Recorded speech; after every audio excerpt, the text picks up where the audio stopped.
Before this story begins, imagine a lonely rancher in the Old West who believed he could live the rest of his life without love. Imagine two young daughters who saw what he refused to see, and one unexpected choice that silenced an entire town.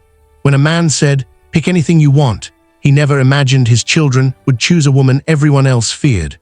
What followed was not scandal, not violence, but a love strong enough to rewrite destiny on the frontier. If stories of courage, family, and unexpected love in the Old West move your heart, make sure to subscribe to the channel, share this video with someone who loves powerful Western tales, and leave a comment. Telling us what you believe truly makes a family. Now take a deep breath, step into the dust and silence of the frontier, and let's start this story. The barn doors were barely shut when the man spoke the words that would change everything. His voice was calm, almost tired, the voice of someone who had lost too much to argue with fate anymore. He looked at the gathered townsfolk and said, "Pick anything you want." He meant supplies, land tools, maybe even a horse. He did not mean a life. He did not mean a woman. And he certainly did not mean the Apache woman standing quietly near the wagon, her wrists still red from rope burns, her eyes steady, unreadable, and proud, despite everything that had been taken from her. The rancher had learned long ago that generosity could be mistaken for weakness. Widowed young, left with two daughters and a silence that followed him from room to room, he worked his land with discipline, not hope. The town owed him favors after a brutal winter, and this was his way of settling debts without conversation. "Take what you need," he had said. No arguments, no gratitude required. He did not see his daughters step forward. He did not see the way they held each other's hands, as if bracing against a storm. The girls were nothing alike at first glance. The elder was sharp-eyed and cautious, her mother's seriousness living on in her face.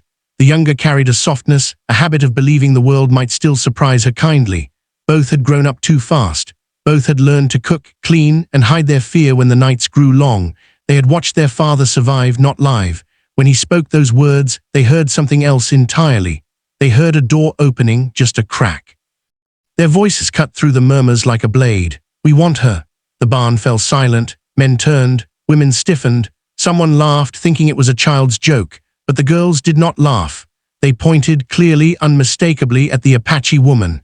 The rancher felt his breath leave him.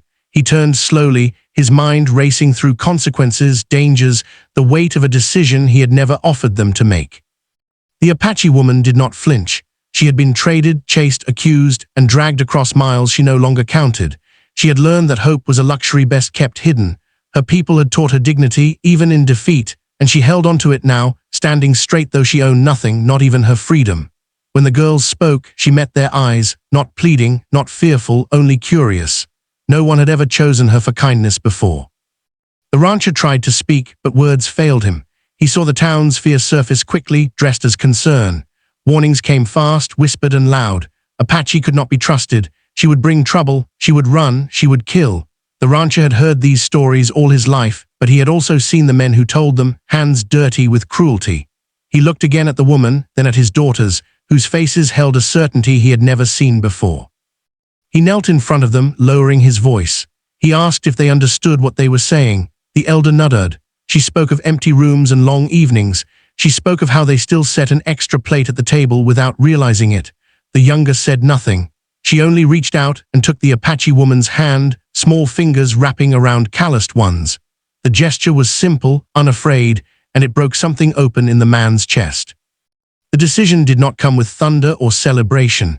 It came quietly, like snowfall at night. The rancher stood, straightened his coat, and said the woman would come with them. No payment, no conditions spoken aloud.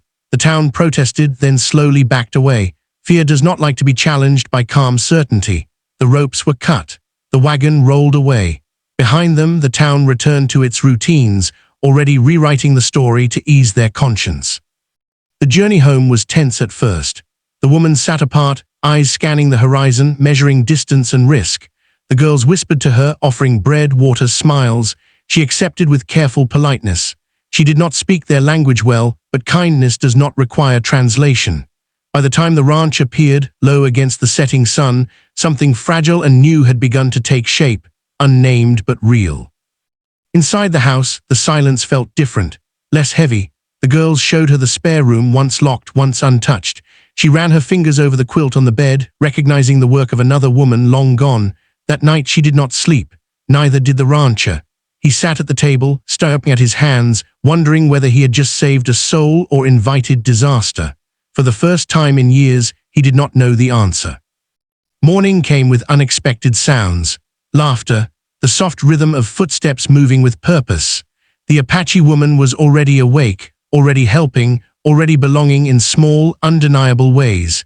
The girls watched her as if memorizing proof that their choice had been right. The rancher stood in the doorway, coffee cooling in his hand, realizing that what had been taken from him years ago had not returned the way he imagined, but it had returned nonetheless, wearing a different face, carrying a different story. The days that followed did not unfold gently. Change never does. The Apache woman moved through the ranch like someone walking on thin ice, careful where she stepped, careful what she touched, careful not to assume she was wanted. She spoke little, watched much, and listened even more. The rancher noticed everything. He noticed how she rose before dawn, how she worked without being asked, how she flinched at sudden noises but steadied herself with quiet pride. He also noticed how his daughters changed around her, how laughter returned to the house in ways it had not for years. The town did not forget. Eyes followed the ranch wagon whenever it appeared. Whispers grew sharper. Some said the rancher had lost his mind. Others said he was tempting fate by bringing old enemies under his roof. A few warned that the girls were no longer safe. He listened without responding. He had buried a wife. He had faced hunger and winter and sickness. Fear spoken by comfortable men no longer moved him.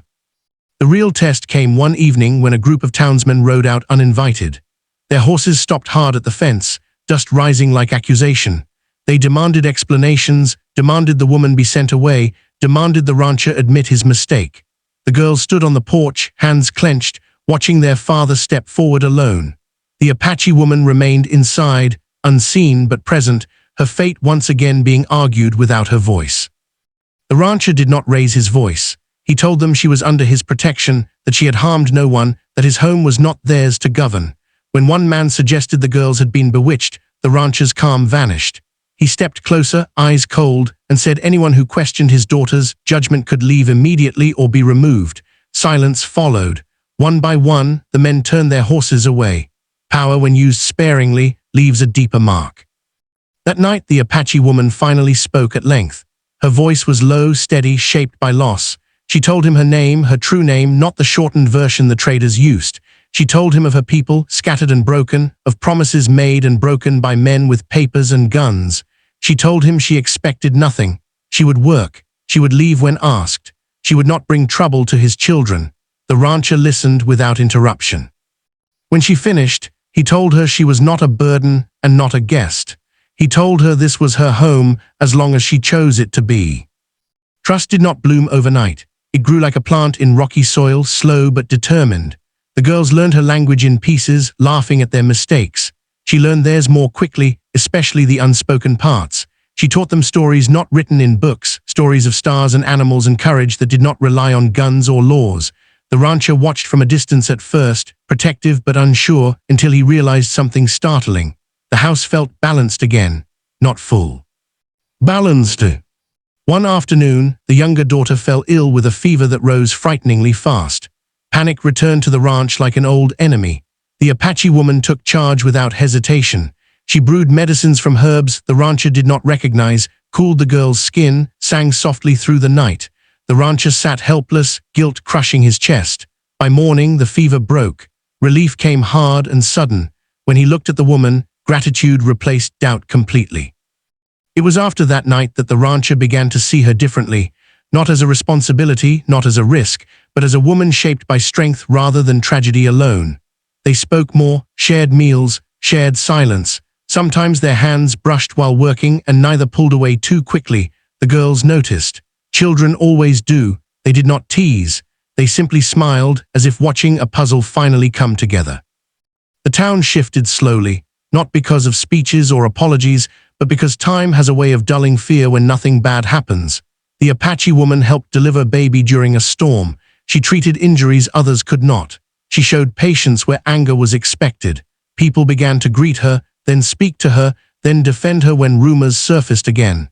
Change did not announce itself. It crept in quietly, wearing familiarity. The final test came when a government agent arrived with papers and authority. He claimed the woman belonged elsewhere, that she was registered, relocated, counted. The rancher stood his ground again, but this time the town stood with him. Men who once whispered now spoke up. Women who once looked away now stepped forward. The agent left with nothing but dust on his boots. The woman watched from the doorway, disbelief and gratitude fighting in her eyes. That evening, as the sun dipped low, the girls sat between the two adults on the porch. The younger rested her head against the Apache woman's arm. The elder spoke softly, thoughtfully, and said the house felt right now. No one corrected her. The rancher looked at the woman beside him and understood what his daughters had seen from the beginning. Family was not something you claimed. It was something that chose you back. When he finally spoke the words, they were simple and unguarded. He asked her to stay, not out of need, not out of fear, but out of hope. She did not answer immediately. She looked at the land, at the children, at the man who had risked everything without asking for gratitude. Then she nodded once. It was enough.